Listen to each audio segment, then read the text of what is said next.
and I would plead that you give directions on its hearing and disposal. Because as we all know, a contempt ordinarily is not permitted audience before purging the contempt. Can we have your directions for that contempt application to be heard and determined? I thank you. What is the date of the application?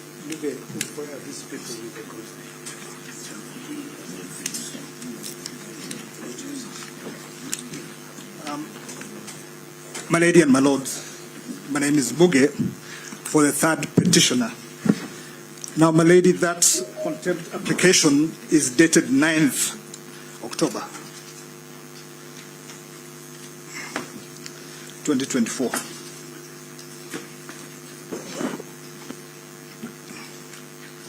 Thank you. Now, this is how we will proceed in the matter. The matter is coming up today for hearing of the application, that is application for conservatory orders and the one to set aside. We gave directions last week. We will proceed with those applications. At the end of the hearing of those applications today, we will give directions on the hearing of the application for contempt. So for purposes of going forward, those petitioners who file applications for conservatory orders will regard them as the applicants, and each of them will have 15 minutes. If there will be need for more time, we will consider as and when. And then any party in support of the application for interim reliefs will have 5 minutes each. Respondents, who are the applicants in the applications to set aside, will each have 10 minutes. And those in support will have 5 minutes. And then the applicants will have 10 minutes each in rejoinder. Interested parties, we will give them 5 minutes each, and if Senior Counsel Mr. Dr. Amino is around, we will consider his plea. Melodia.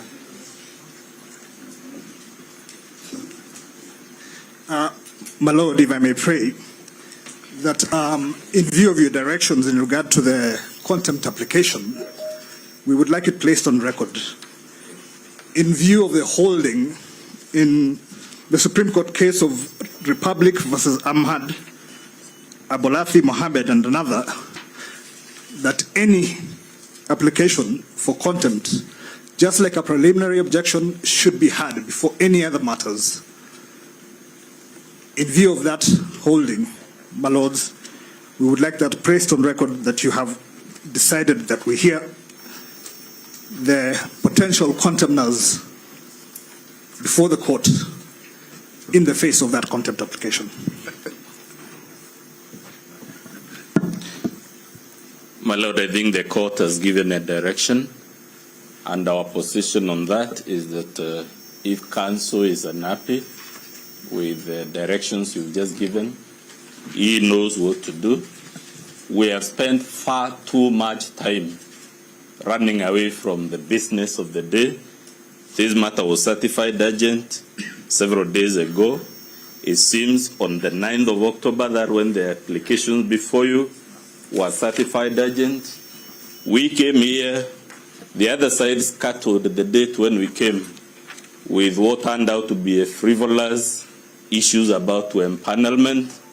When sufficient time had been wasted on that, they came again with what turned out to be a frivolous application on recusal.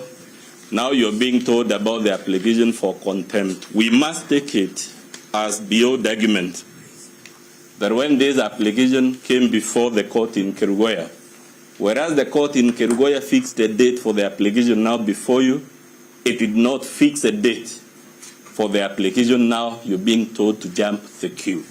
And if that be the case, then we must take it. It not impress the court in Kirinyaga as an application warranting the type of priority that you're now being told. On the issue of whether contempt, if that argument were toward, my lord, we too, the party representatives, filed a PO, and you've not heard me telling you that that PO should start. I'm just following the directions being given by the court. And when all is said and done, my lord, the Swahili say, akili ni nywele, kila mtu akona zake.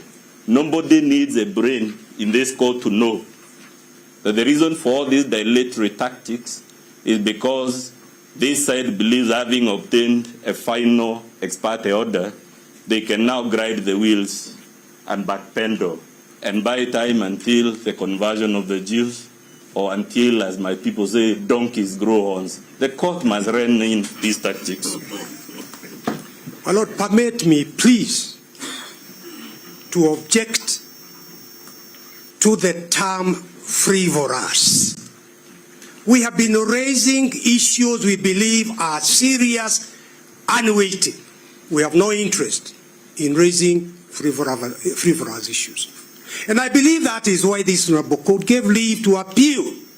This court will not give leave to appeal against any frivolous points. Thank you, Senior Counsel. My Lord Presiding Judge, permit me, speaking on behalf of the 9th petitioner, there is a concern that we have in view of the directions that have been shared by my Lord Justice Mrima, and my Lord, the comments that have been made by my senior, Dr. Muthomi Thiankolu. My Lord, indeed, there is a preliminary objection that we were served by counsel representing Professor Kithure Kindiki, a PU. And my Lord, just to assist us, I remember in the year 2021, when there was a challenge on the appointment of the Chief Justice, my Lord Justice Mrima had, in that instance, given a conservatory order while there was a pending preliminary objection on record. And when the state went to the Court of Appeal, there was direction that was given at the Court of Appeal that when there is a serious attack on the jurisdiction or the authority of the court, especially in view of a preliminary objection, then it is incumbent upon the court to first consider the merit or otherwise of the preliminary objection that attacks the jurisdiction of the court before perhaps we can go to any other matter or business of the court. I have with me, and I will share with the court, the decision that was made after a decision was arrived at by my Lord Justice Mrima and 2 others. Thank you. Thank you. Thank you very much. Lord, is it possible that we just proceed? We Frivolous is just now Counsel, we don't use that kind of language. I think Senior Counsel Paul Mutu testified that frivolous proceedings are not in this court. They may be elsewhere, but not here. My Lord Justice Mrima will give directions. We proceed as a directed. Applicants. My Lord, I was on my feet. This is on behalf of the petitioners on the issues of time allocation. My Lord, the respondents have, throughout this matter that has been going on, sought to have a time allocation scheme whose effect would be to guard the petitioners from presenting their case. My Lord, in the normal course of things, and this is a bench, one of the 50th or 70th bench that we are hearing before, the first business of the court before the directions of hearings are given, which we thought we could do on Friday, has always been what is the estimations of the advocates of the time that is necessary for them to do fair representation within the meaning of Article 50 of the Constitution. My Lord, we are here, we know the urgency of the matter. But as petitioners, on that issues of time allocation, the petitioners wants to plead and beseech the court that each of the application by the petitioners, we shall need 1 hour each to carry out the instructions of our client, My Lord, you have seen the bundle of documents that everybody is having here. This is a court of record. I'm sorry to interject. Start with your 20 minutes. If they are not enough, we will consider. We're here. You shouldn't worry about time. My Lord, for purposes of that issue, if I could just finish, the problem that we have, because we need to organize ourselves, that the time that has been given, one is going to do this and the other. Why that is absolutely important is that at this particular stage, because this has been a recurring thing, that there is instructions to be carried out. This is a court of record. We would want a fair allocation of time from the inception so that we are able to feel that at the end of the day, we did not refer to the court as a substandard case or an incomplete case. So it is only the minimum fairness that we should have.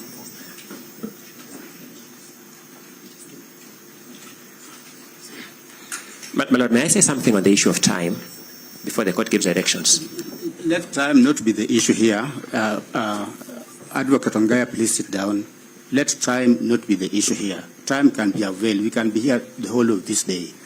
We can be here the whole of this day. So let time not be the issue of discomfort. We will give you the time you want. Thank you so much, my Lord. That's an impressive direction.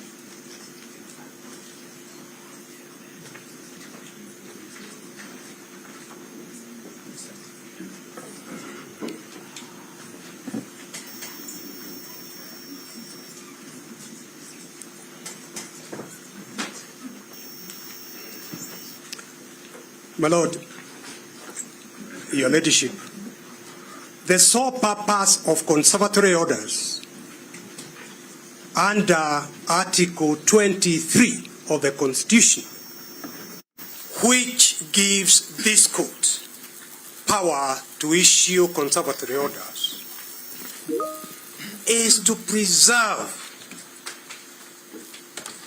the substratum, the subject matter of the petition.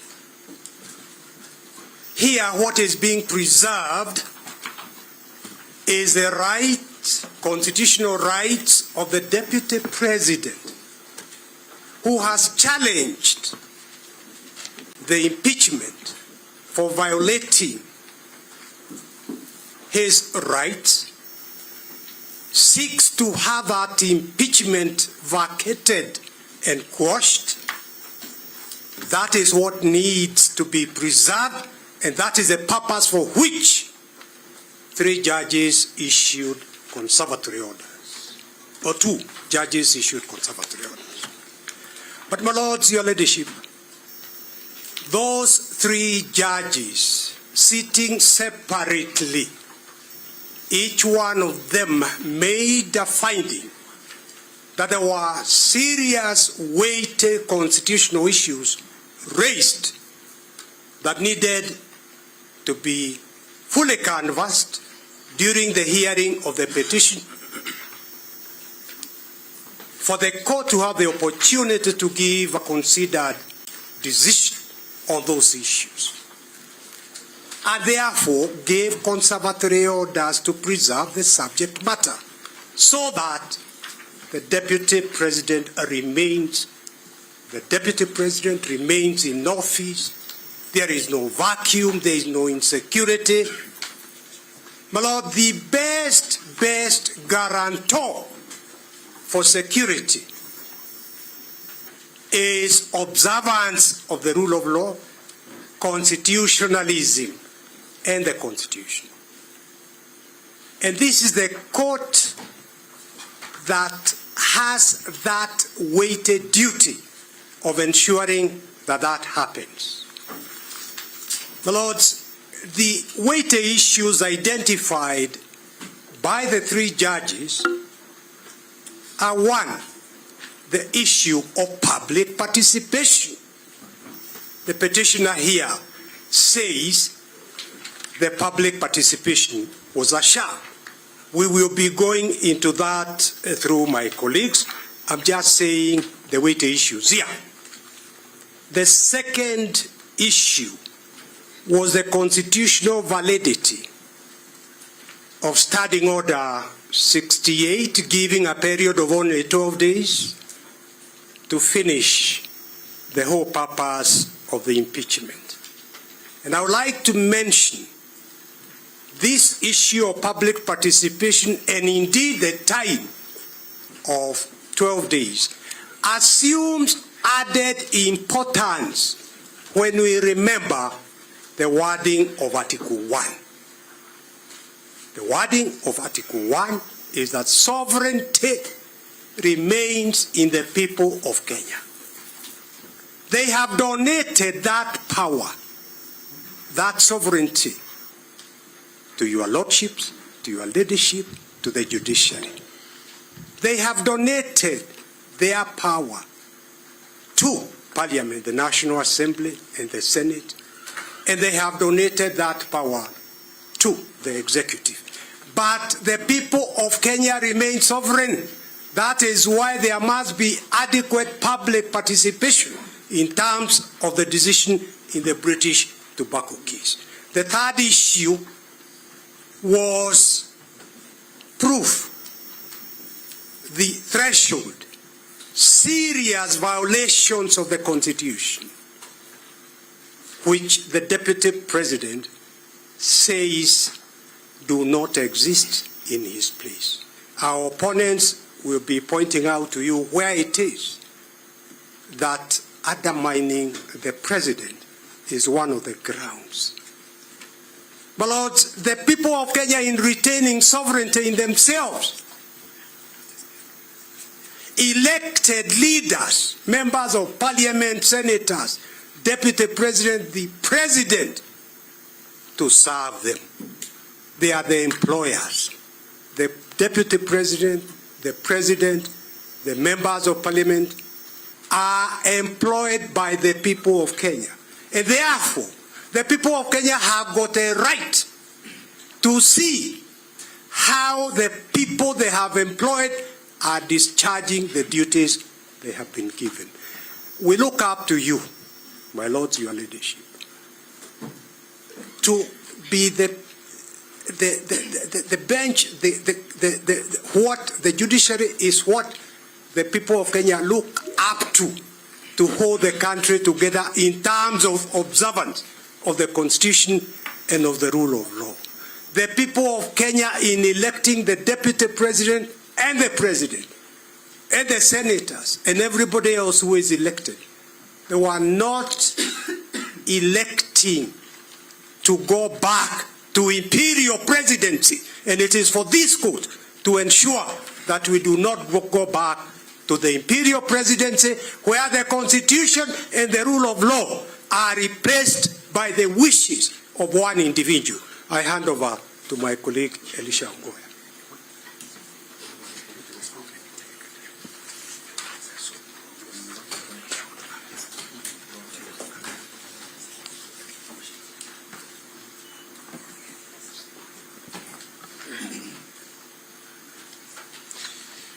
My Lord, for the record and for the interest of those who are transcribing the proceedings, my name is Elisha Ongoya. I appear for the first petitioner applicant, His Excellency Rigathi Gachagua, Deputy President of the Republic of Kenya. My Lord, I stand here to canvass the Deputy President's application dated 18th October 2024, which in the main seeks that you halt implementation, or put appropriately, further implementation of the resolution of the Senate made on 17th October 2024.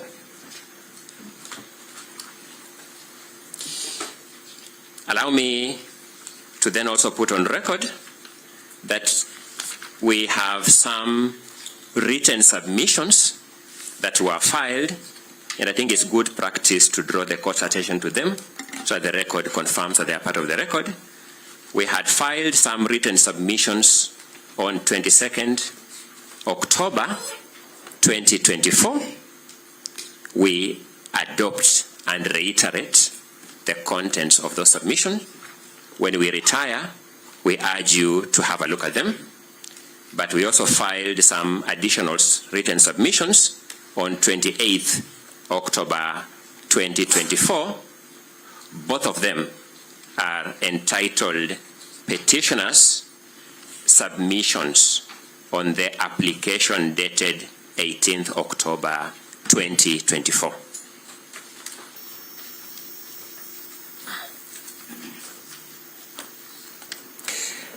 Let me move into the substance of what I want this court to consider this morning.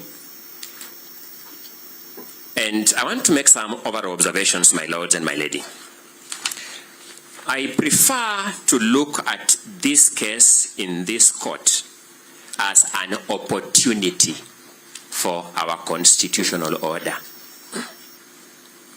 Whereas I know that there may be Kenyans out there interested in this matter, looking at this moment as a challenge to our democracy and a challenge to our constitutional order, I bear a message of hope.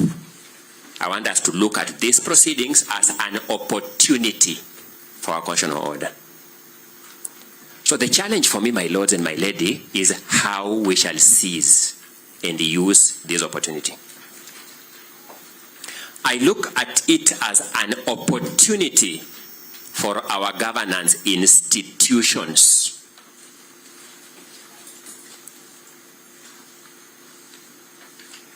my lords will remember the words of the late Justice Chunlal Magwanda's Madan in that famous case of Githunguri versus Republic, where he urged Githunguri to run unto the hills, face east, and thank his gods that Kenya is a country under the Constitution. I see this as another opportunity. I beseech this court to urge His Excellency Rigathi Gachagua to run to the top of Mount Kenya, face east, and tell the world that Kenya is a country under the Constitution through the opportunity presented by this case. I see this case as an opportunity for the judiciary, and I'll be elaborating on this point in a short while because of the behavior of other organs of government in the recent past. So I see this as an opportunity for the judiciary. I see this case as an opportunity for righting wrongs and not for perpetuating wrongs.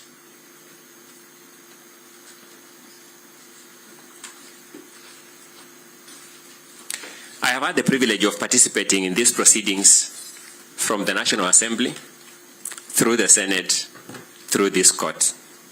And I thank God and thank my client for that, because out of 50 million Kenyans, I have done nothing special to deserve this opportunity, but this somehow fate has conspired to give me an opportunity to participate and witness these events from the front benches. What this case has taught me is just how perilous we stand as a country if we depend on our legislative and executive institutions, and very recently, our constitutional commissions. Our remaining beacon of hope, my lords and my lady, is this judiciary. I have one question for you, my lords, my ladies. Will you drop the ball, or will you hold the ball to the finish line? A brief history of what you will find in our amended petition, by way of paraphrasing, is that on 18th October 2024, this country witnessed an unprecedented hurry by our executive, legislative organs, and our constitutional commissions to beat our constitutional order. I'll demonstrate this shortly. On that day, 18th October 2024, we witnessed an unprecedented hurry. In fact, I would have thought, speaking for myself, that our country has become super efficient. But I discovered that no, we were still waiting long to get our national IDs. We were still waiting long to get our passports. We were still queuing for long in our hospitals for health services. That this unprecedented hurry was for a specified project to beat our constitutional order. And why do I demonstrate this? A process for which the Constitution of Kenya prescribes 74 days at Article 149, Clause 1 of the Constitution was truncated and executed in less than 6 hours. Clearly, we may have varying definitions of the word hurry, but we can build consensus that this one is undisputedly unprecedented hurry. Why did the makers of our Constitution prescribe 74 days maximum in Article 149, Clause 1? Different analysts may give it different interpretations. I beseech you to find whatever the scope of interpretations, the following will fit into them. Number one, it must have been to give the process optimum transparency.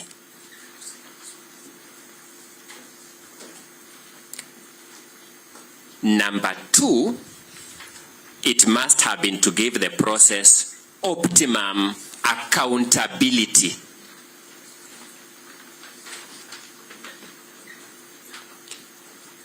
Number three, it must have been to give the process procedural fairness.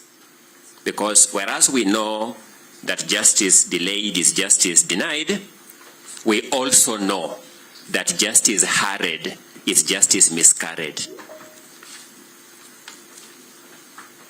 And finally, it must also have been to give public participation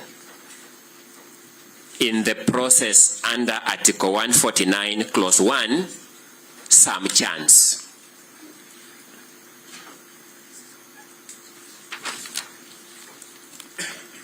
Allow me to submit at that juncture from the very outset that the process undertaken by the President of the Republic of Kenya, by the Ethics and Anti-Corruption Commission, which was mentioned in the President's communique to Parliament, to the National Assembly, by the IEBC, that was also included in the President's communique to the National Assembly, and by the National Assembly itself, did not even pretend to have an iota of public participation. Even the pretense of public participation was now taken away.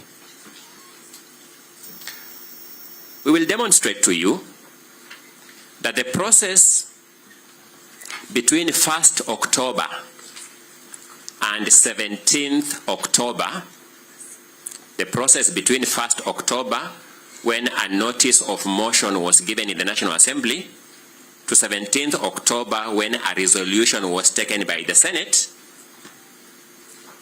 had pretenses, half-hearted pretenses of public participation. That will demonstrate. The process on 18th October, buoyed by any lack of checks, buoyed by the fact that any attempt at checking the institutions had not yielded fruit, now they became brazen. They now undertook a process on 18th October, now completely without any pretense of public participation. There is no single Kenyan who was given a chance to ever say what their take is on Honorable Kithure Kindiki my law lecturer of yesteryears and a fundamental scholar, my good people,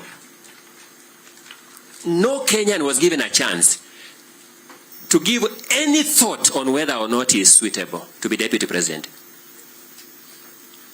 No member of the public. No memoranda was received. No meeting was called anywhere for anyone to give any thoughts. No email address was given to be crushed by Kenyans, as we now know Kenyans can do it. Completely no pretense at public participation. I'm emphasizing these points, my lords and my lady, to demonstrate the point I made earlier, that we have now been taught how perilous it is for us to rely on our executive institutions and our legislative institutions and our constitutional commissions as defenders of our constitution. We are now left with only one institution, this judiciary. I don't know where that noise is from within here. Thank you. If they are doing renovations, they may be told that this is so important a day for renovations. We may defer them to another day.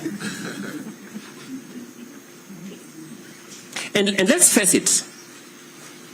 Let's face it.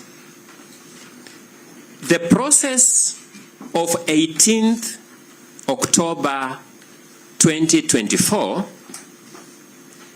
took 6 hours as a deliberate scheme to defeat each of the principles and values of good governance I have alluded to: transparency, accountability, procedural fairness, and public participation.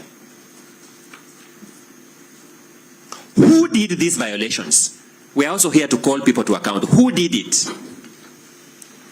Between the time we left Senate around midnight, between the time Senate closed business around midnight of 17th October 2024, and the time we woke up to the presidential communique of 18th October 2024, in that night, the Bishop Oginde-led Ethics and Anti-Corruption Commission is documented in the President's memorandum to have received, processed, and given a clearance to Honorable Kithure Kindiki. That night.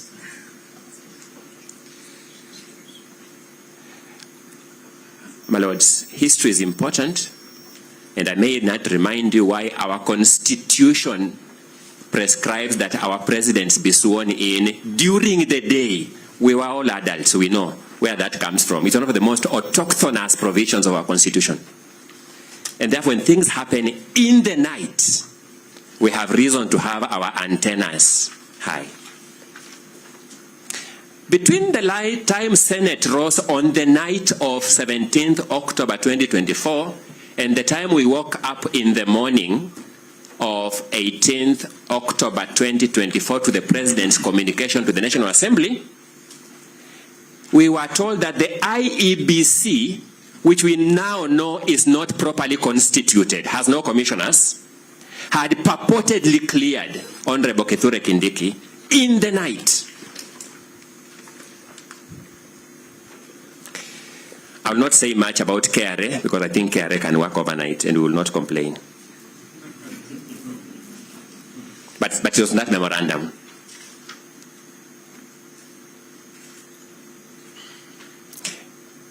The other culprit was the President himself. The President of the Republic of Kenya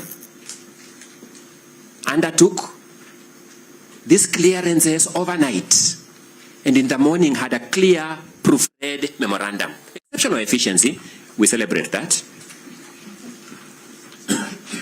To Parliament.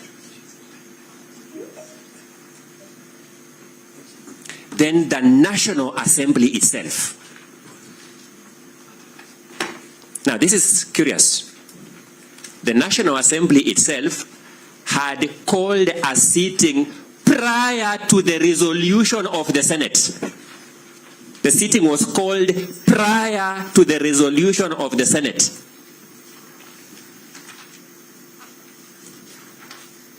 To sit on a day ordinarily not a day of sitting of the National Assembly to process a resolution of Senate it had anticipated the removal of a deputy president from office and processing clearance or approval of another deputy president.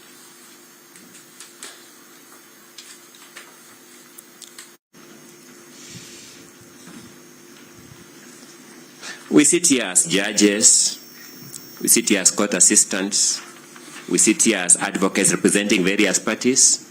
I don't know who among us, once we take away the cloaks of the official roles we play, was proud as a Kenyan observing these events as they happened. I don't know who among us was proud now putting on the cloak of citizenship to watch these events unfold at that pace. Fortunately for us, my lords, my ladies, we have a judiciary of Honorable Richard Mwongo that arrested this process in its tracks to give the Constitution a chance to roar.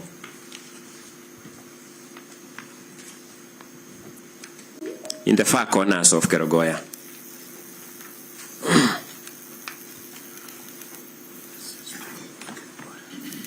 fortunately for us, we have the judiciary of Honorable Chacha Mwita, His Lordship, that arrested this process to give the Constitution a chance.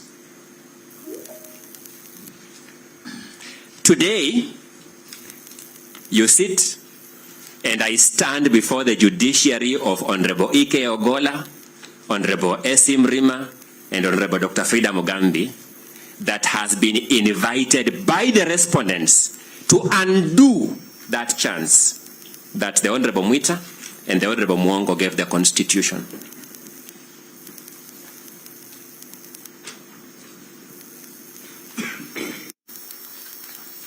We don't begrudge them for that invitation.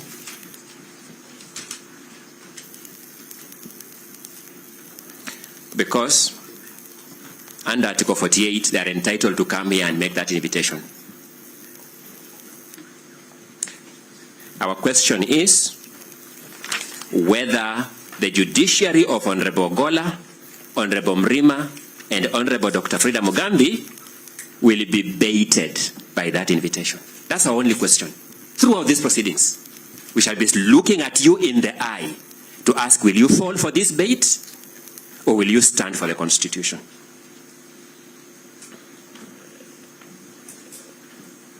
Having laid out our broad attitudinal view of this matter, allow me to address you now on the law and the jurisprudence of conservatory orders.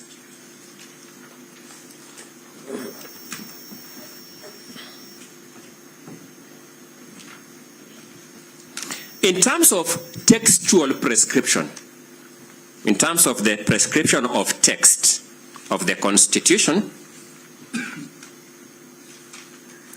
we will find accommodation for conservatory orders in two aspects of Article 23, Clause 3 of the Constitution.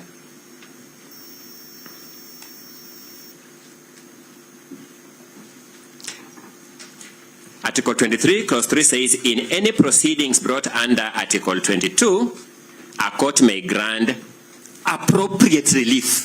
So we find accommodation of conservatory orders in the use of the phrase appropriate relief. Because appropriate relief is wide enough to accommodate anything under the sun that is necessary to give effect to a right, fundamental freedom, or I dare say, any other provision of the Constitution.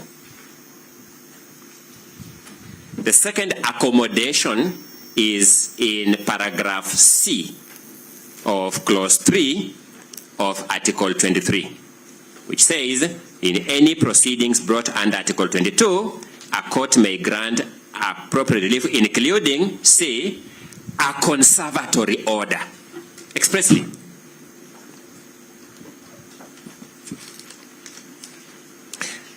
I'm a bearer of good news. that in determining whether or not to grant conservatory, to confirm these conservatory orders, my lords, you need not look further than in the files before you. I'll demonstrate you shortly. Just by looking at the files before you, you will see why you must confirm these conservatory orders. Let me go there. Allow me to address the brief issue of your jurisdiction over this matter from the files before you.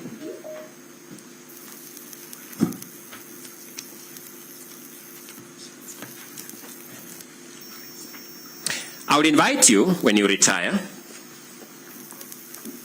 to look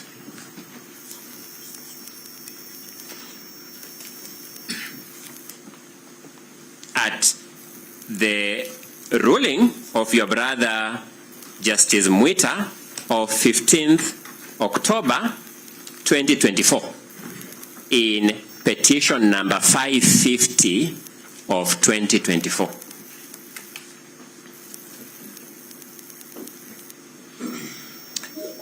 When you look at that ruling, I would invite you to look at page number 7 of that ruling.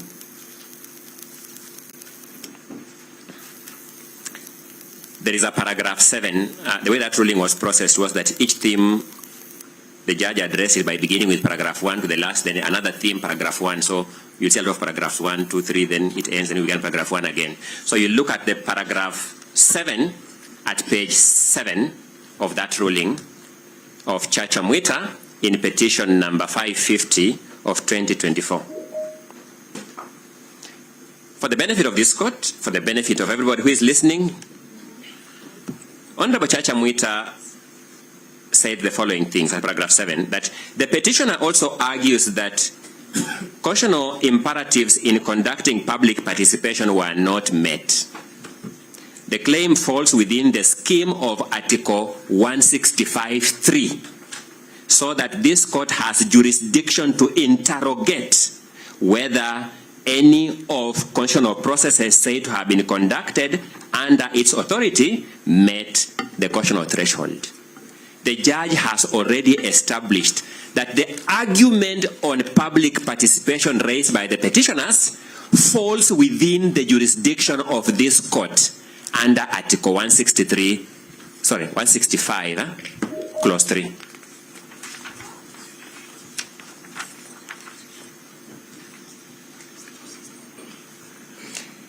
Then, paragraph 9 of that ruling on the same page, Justice Chacha Mwita holds, first he observes that the first respondent has pushed an argument that this court has no jurisdiction to hear a matter arising from impeachment of the president or deputy president on the basis of Article 165(3)(c). Then he reproduces the provisions of the article verbatim. I wouldn't want to regurgitate that because you'll read it. He proceeds now to argue that Article 165(3)(c) is in relation to the process of removing the president or a deputy president from office on grounds of incapacity. This process is initiated for purposes of investigating the president or deputy president's physical or mental capacity to perform functions of that office. And here is the clincher. This is a distinct process from that of impeachment in Article 145 as read with Article 150. Article 163(c) excludes jurisdiction of this court over the process undertaken in accordance with Article 144 and not Article 145 as read with Article 150 of the Constitution. Honorable Chacha Mwita has made a finding that this court has jurisdiction over a matter or a process undertaken under Article 145 as read with Article 150 of the Constitution.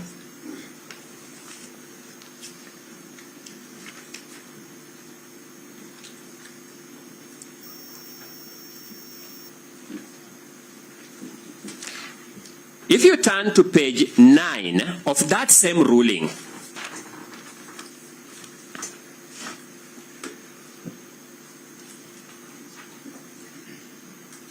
of Justice Chacha Mwita of 15th October 2024, in petition number 550, page 9, you will find another paragraph 4. I think I explained why these paragraphs run back and forth. Paragraph 4, he says,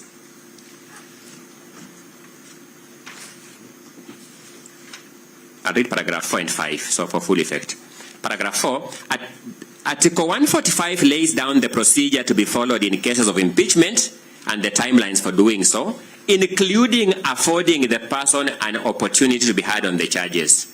I have considered the constitutional provisions on impeachment and read decisions from the Supreme Court and the Court of Appeal, which are binding on this court.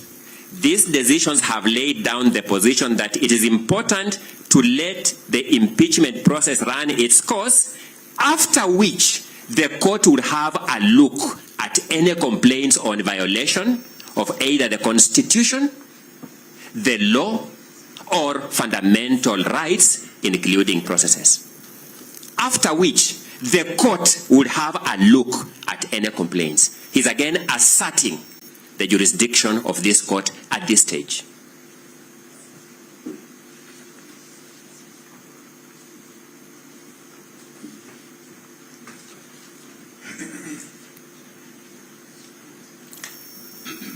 Then, I would also invite you to look at at page 10 of that same ruling. At that same ruling. And this is the clearest warning that Justice Chacha Mwita was sending to the National Executive and the National Legislative Institutions Parliament. At paragraph 9 on page 10, he observes, in other words, constitutional processes are not about dashing to the finishing line, which is what they were doing. It's not about that. They were being told what you are doing is child's play. And we are not here about child's play. We are here about the Constitution. He says they have constitutional imperatives that must be complied with. And if not, such infractions will not be out of reach of our Constitution. He completes by saying, where there is an allegation that fundamental imperatives in the Constitution have not been complied with, which is the allegation that you have before you, my lords, my lady, the affected person, my client, His Excellency Rigathi Gachagua, has recourse to court, and the court will have to determine whether the state organ complied with the Constitution or the law. Has recourse to court. I began by saying we need not look further than in the files before you to assert that these orders have been confirmed, and I'm beginning by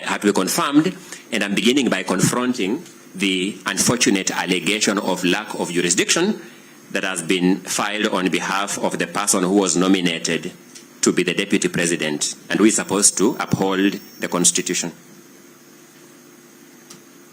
At paragraph 10, he gives the most enduring philosophical statement of page 10, paragraph 10, page 10.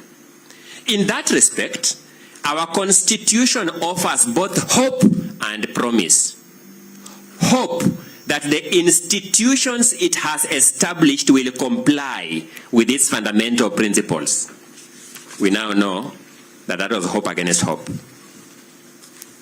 And promise that the Constitution is supreme, and any act or omission in contravention of the Constitution is invalid. In other words, it does not matter how far the process may have gone, since no action is beyond the reach of our Constitution. My lords, I want to speak the truth here. In the face of these pre-existing rulings in these files, you will hear arguments here of non-justiciability of this dispute, political question doctrines, things that have been fished in a cut and paste manner from old American jurisprudence into a transformative constitution of the 21st century. I mean, that's unfortunate. I am hoping that once I'm done with this, those who came to court carrying those arguments of political question doctrine, non-justiciability, will find favor in abandoning them to save us some time. At the same page 10, you'll find another paragraph 1. I tell you the judge was starting paragraph 1 at every new issue. He says, Article 2, Clause 4 of our Constitution is not only the hope, but also the promise of our Constitution that we must abide by constitutional dictates, for any act or omission in contravention of this Constitution is invalid. That's what the judge is telling us.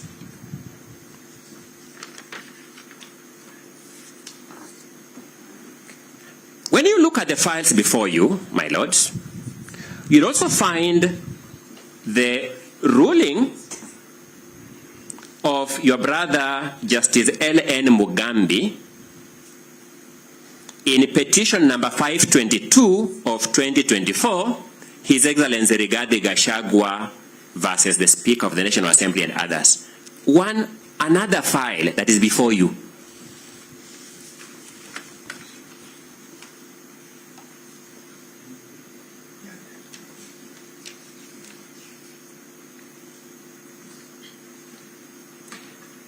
At page 9 of that ruling, you will find paragraph number 34. In that paragraph, the judge observes, and that was when he was delivering the ruling to send this file to the Chief Justice to empanel the three of you to sit. He says, Article 165, Clause 3, Paragraph B or D of the Constitution has been delineated by Article 165, Clause 4 as constituting areas from which substantial questions of law might arise to require composition of a bench. He then goes ahead and reproduces Article 165, Clause 3, B and D. He's saying, before he sends this file to the Chief Justice to empanel a bench, he must satisfy himself that the dispute in question falls within Article 165, Clause 3, Paragraph B or D. And he made the determination that the dispute falls within Paragraph 165, Clause 3, Article 165, Clause 3, Paragraph B and D, and send the file to the Chief Justice to empanel the three of you. The three of you are sitting on this bench on a finding that the court has jurisdiction. In the absence of that, the dispute would have been outside the ambit of Article 165(4) for empaneling of a bench.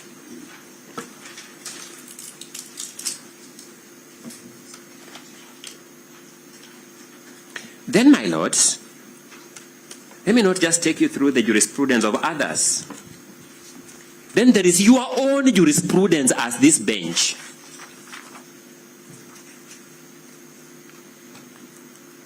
Days ago, on 16th of October, 2024.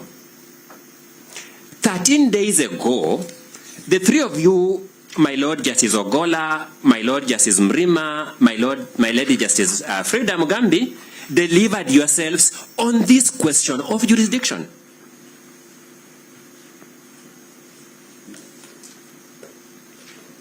In that ruling, in petition number 522, as consolidated now with the others, in that ruling that you delivered on 16th of October, at paragraph 83, you observed that at the moment, that was at that time, the application at this point is premature and anticipatory. In any event, should the petitioners not succeed before the Senate, they still have an opportunity to approach the courts. The applicants cannot therefore say they have no remedy. Now, I was asking myself as I prepared, I'm imagining you now telling us, no, you have no jurisdiction. Having told us this, my Lord, how will you look at each other? How will you look at us? You told us yourselves, go to Senate. Once you have finished, come here. Then we come here and you agree with my friend Dr. Mudomi Thiankolu, these are political questions and therefore we cannot deal with them. These matters are unjusticiable. How basic decency militates against at least the three of you, saying you have no jurisdiction. I respectfully submit, my lords, my lady.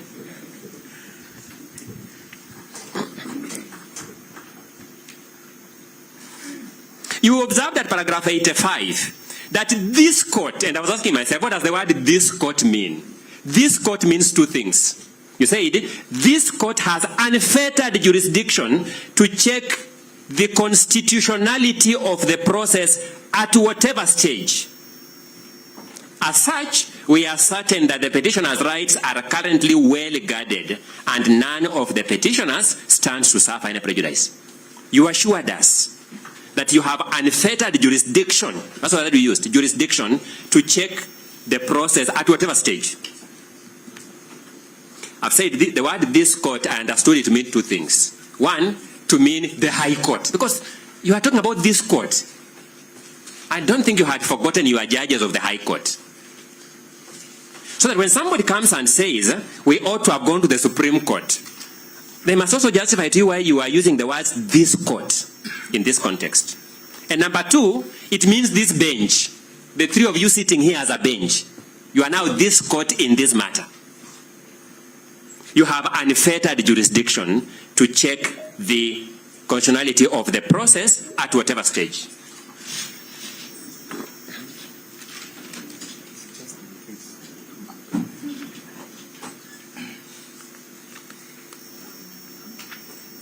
At paragraph 87, you reiterated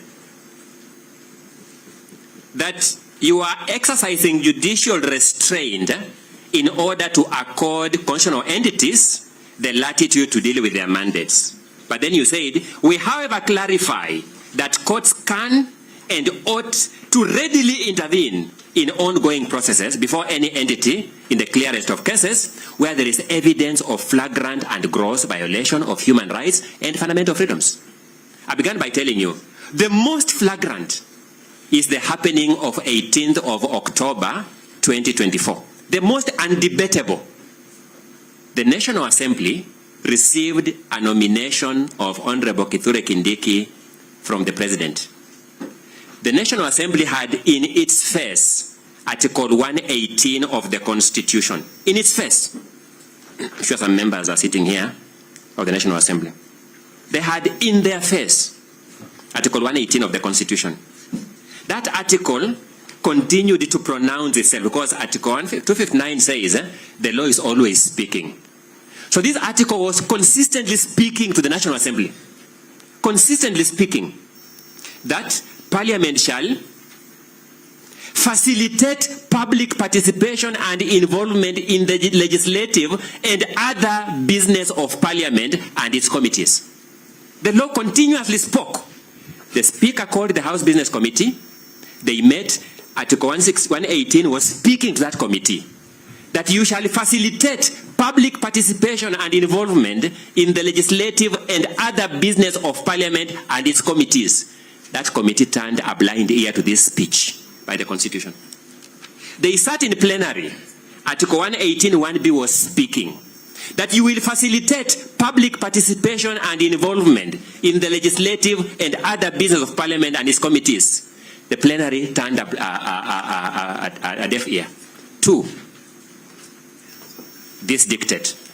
The most blatant.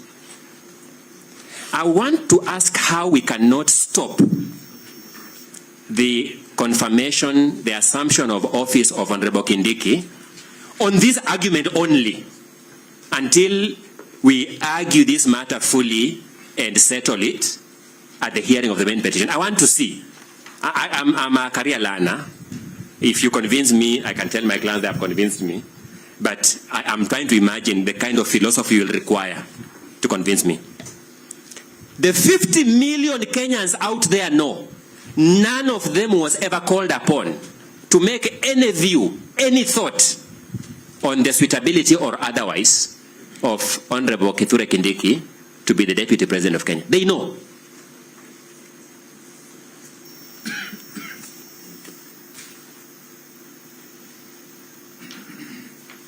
Then, at paragraph 90 of that ruling, you observed, in other words, this court is still able to grant a remedy even after the process in Parliament is concluded. You again asserted your jurisdiction.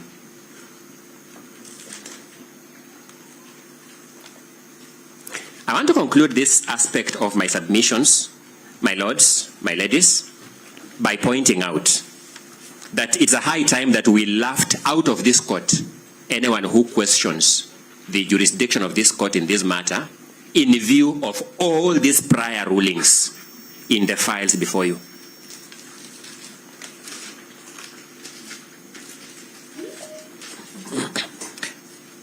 Allow me to then briefly address you on the other aspect of issuance of conservatory orders. Again, I will not go further than your own earlier rulings.